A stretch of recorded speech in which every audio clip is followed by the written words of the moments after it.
Grateful to be in front of you once again. My wife and I now affectionately refer to the pier as solicitation CN2-40089JJB when we're sitting around the dining room table. But to bring you up to speed, oh, that's right. I'll stall. You guys ever see this one? No. So just to bring you up to speed, county solicited bids. On January 10th, 7 to 8 participants replied to those bids. On January 17th, there was a bid evaluation meeting where those 8 respondents were shortlisted to 4. On January 24th, they selected a vendor. It's Stantec. Stantec is a huge firm, international, publicly traded. However, they do have a locally staffed office. So it's certainly our hope that we get that small boutique approach with the strength of a bigger backbone behind them. Now, if the commission can't reach an agreement with Stantec, the number two ranked bidder, which is Kissinger, Campo and Associates, would then enter negotiations with the commission if, in fact, Stantec can't reach an agreement.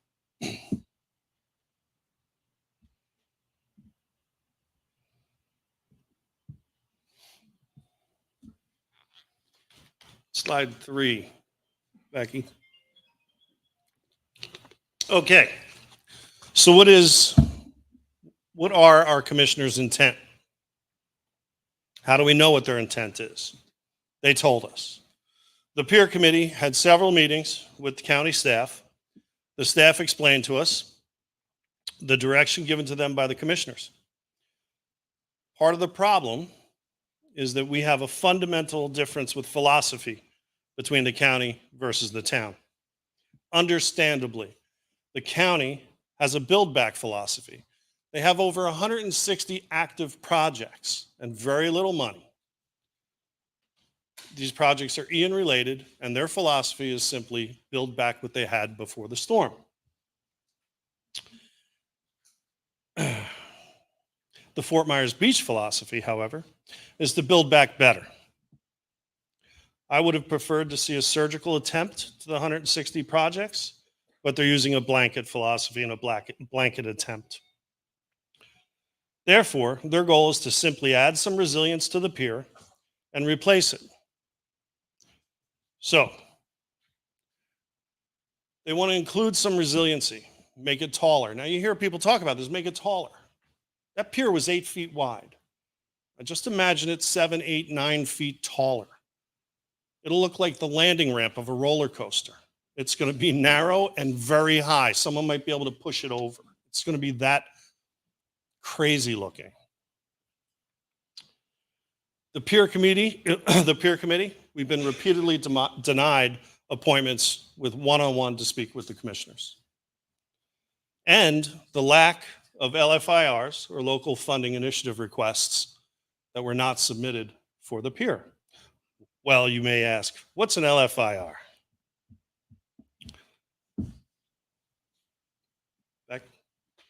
That's all right.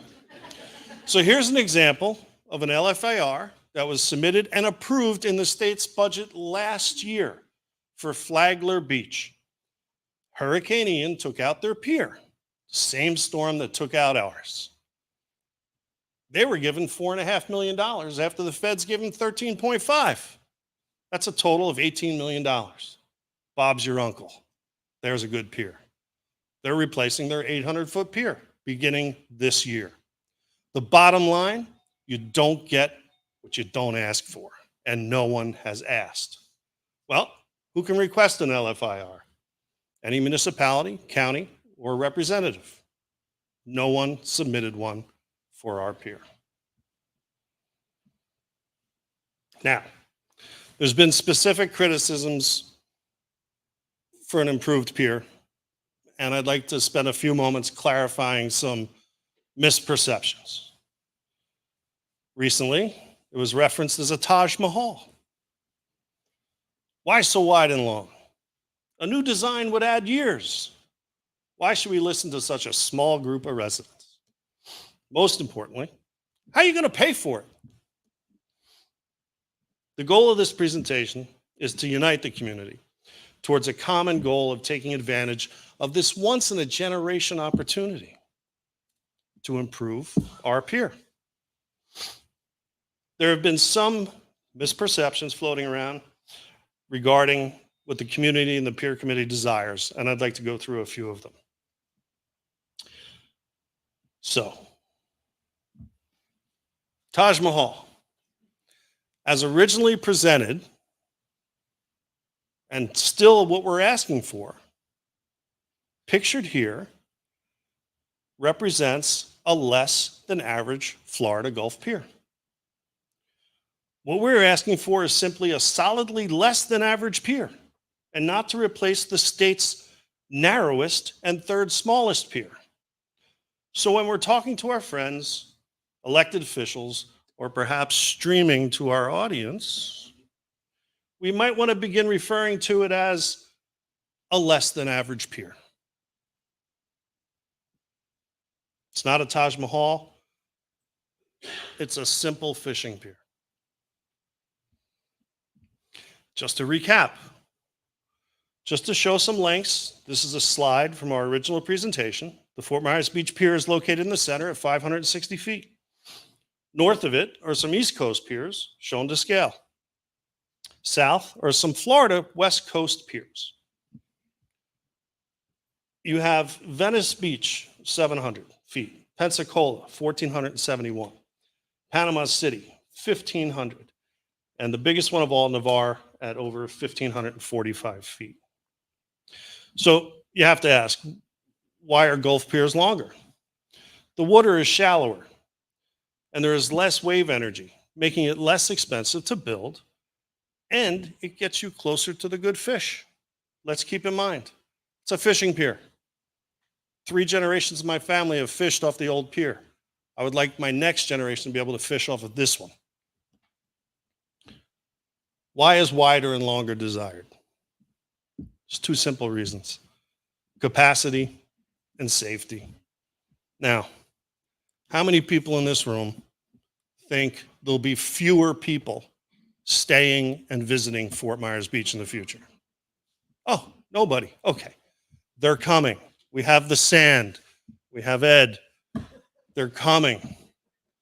So, the maximum capacity of the old pier was 200 people. 200. There's going to be a heck of a lot more people at sunset invading Times Square. Do you want the ranger at the end of the pier to stop you and your grandkids the last day they're in town from going on the pier to see sunset because they've reached maximum capacity? It's foolish, simply foolish. 1.6 million people come to this county every year, and a large percentage of them stay on this island and visit the pier. It's the #1 tourist attraction in the county. Not going to bother you with this. This is just, there's going to be a lot of people at sunset. Our committee's research has indicated there's over 2,600 people that are going to converge on Times Square for sunset. And the safety aspect, we've said it before. A longer pier creates a further distance from the beach that boats can travel, creating more swimming area, creating a safe zone, a buffer zone. It's capacity and safety. I'm not looking to put Ferris wheels and restaurants and roller coasters out on a pier. I want a fishing pier. I just want one that makes sense for this island. A new design will add years. It's another criticism. Honestly, we would have been 3 years away from walking on a new pier if the process had started a year ago. Nothing prevented that process from starting a year ago except the will of our county commissioners. All the permits are the same. All the funding sources are the same. There is no correlation between taking substantially more time and a new design. It's about 6 months.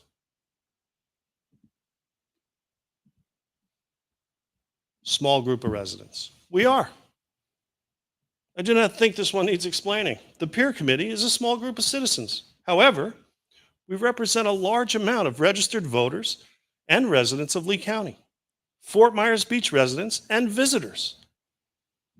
The survey we conducted of over 9,200 people, 6,400 wanted to see a wider pier. Over 1,500 wanted to see a longer. Over 9,000 of those 9,200 people wanted to see some form of improvement. The pier is outdated. We need a new fishing pier, not an amusement park. This is simply a fishing pier. How are you going to pay for it? This is where the rubber hits the road.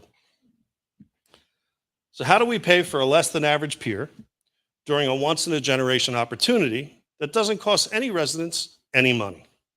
Well, one of the benefits of living in a tourist destination is that its residents get to receive some public amenities that do not cost them any money. Usually a fair trade for putting up with traffic and the shenanigans that occur in a resort town. First, some facts.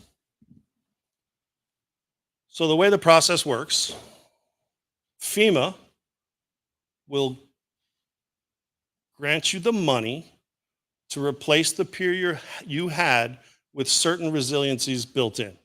Fine-tune ADA, make it higher, use modern materials.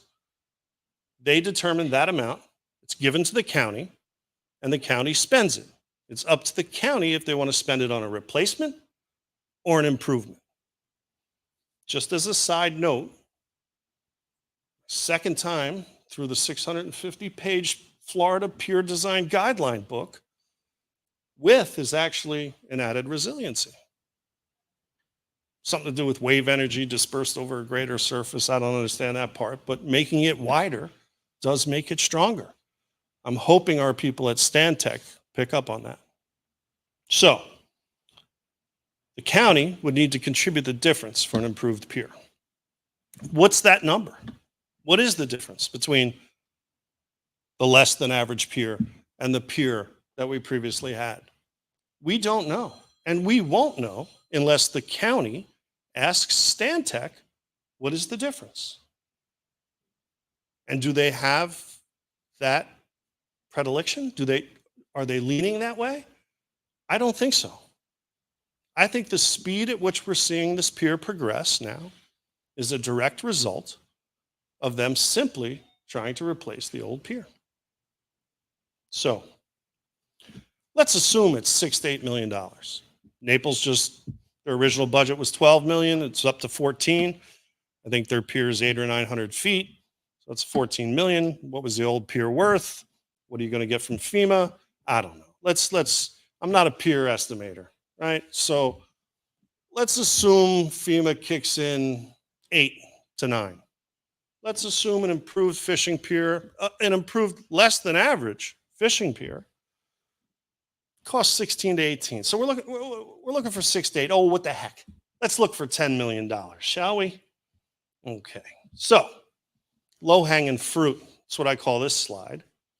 The HUD CDBG funds of $1.1 billion that have been committed to Lee County. This chart broad strokes the $1.1 billion received by the county and where the county intends to spend it. I'd like to call your attention to the second and last items. If the county had allocated less than 1% to economic revitalization, I would not be in front of you here today. That would be the pier in its entirety. But county commissioners decided we don't need any economic revitalization. So if you look at the last line, administrative, the last line needs to be examined a little closer. That county has allocated over $55 million to administer the $1.1 billion. That includes dispersing, supervising, and administrating the release of these funds. Granted, it's a lot of work. Did the county allocate $55 million because that's what it costs? Oh no, that's the maximum HUD allows, 5% of the grant. What's going to happen to what's left over? Is it going to disappear into the county ether? Is it earmarked secretly somewhere for something else? We don't know. So, what is $55 million? If you break it down by week, assuming some projects will be shorter than 2 years and some projects longer, well, 55 million is 27 million a year. I like to think of it as $532,000 a week to administer the distribution of $1 billion. So I don't want to put Frankie on the spot, but Frankie, if I hired you 100 staffers, bought you 50 vehicles, 10 fancy copiers, leased you space, paid benefits for everybody, bought all the furniture, paid the electric, do you think with that type of staff, you'd be able to give away 1.1 billion over a couple of years? Yeah? Well, that costs $9 million. They're saying it costs 55 million. I have a problem with that. So, assuming the county could administer the HUD funds for, say, 4%, closer to the national average, that'd be $44,315,000 and change, or $426,000 per week. Well, guess what? That frees up over $11 million. Oh, wait, there's more. So, just a quick recap. Visitor taxes, direct local taxes collected in 2022 in this county from visitors, not from residents, was over $120 million. The TDC, they collected over $57 million in 2021, room taxes, etc. The Tourist Development Council took in $57 million. Well, here's the benefit of a 4-year project. You don't need to pay for it all at once. You can collect it over the course of construction. 5% seems to be a good number for the county, so let's take their lead.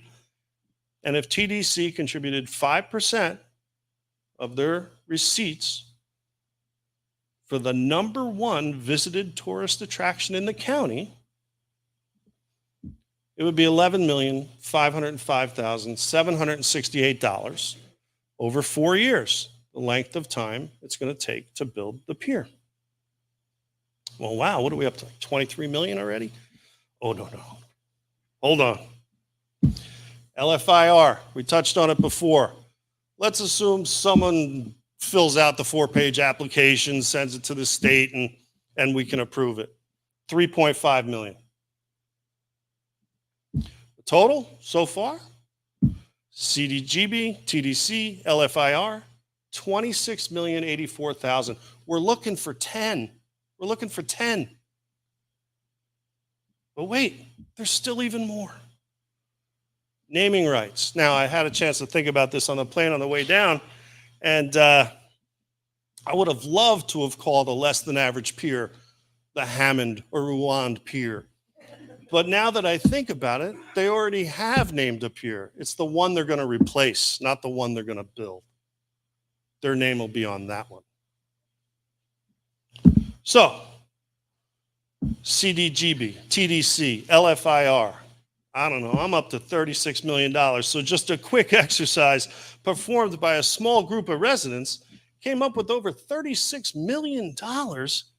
Imagine how much can be found with someone who knows what they're doing actually looks at it. So, will forward-thinking common sense and logic prevail? The money is there. The will of the county commissioners simply is not. We are asking for a below-average pier for an above-average town.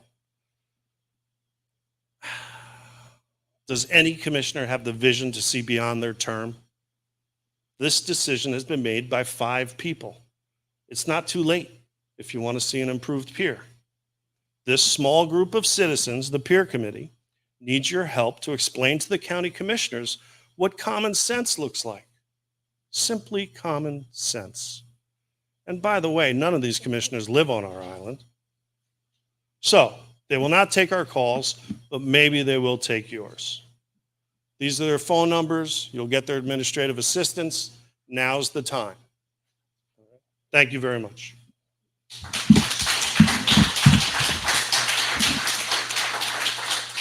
Thank you. You're welcome.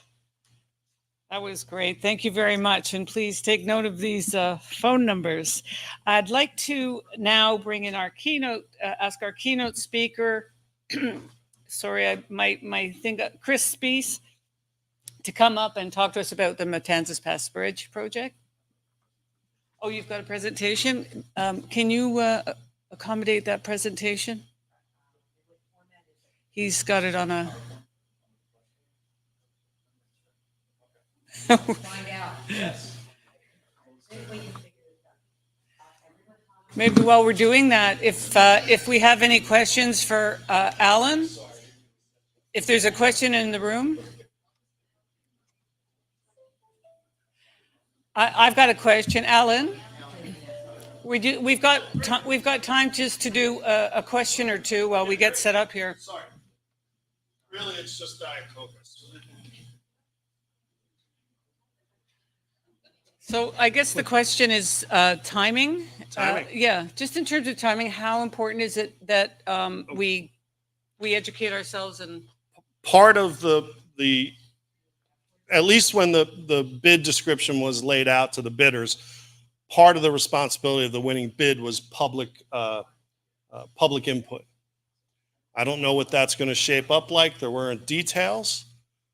I don't know if that's some form of charrette or just a couple meetings. Now's the time. Now's the time, because negotiations are taking place currently with the proposed vendor. So we really need, if the county doesn't say, yeah, this is great, you know, you've redesigned the old pier,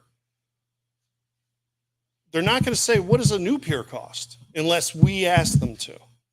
So now's the time, simply put. Now's the time, and I would even say repeatedly. They're not listening to us, but maybe in volume they will.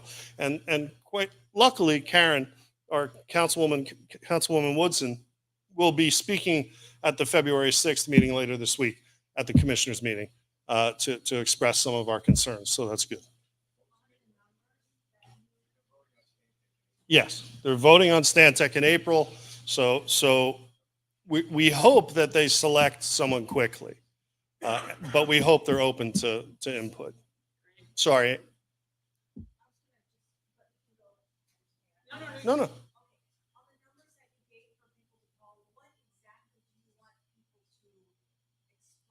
We would like you to express that it's the desire of this community and the caller that they would like to investigate the possibility of building a less than average pier, not just replacing the third shortest and narrowest pier in the state.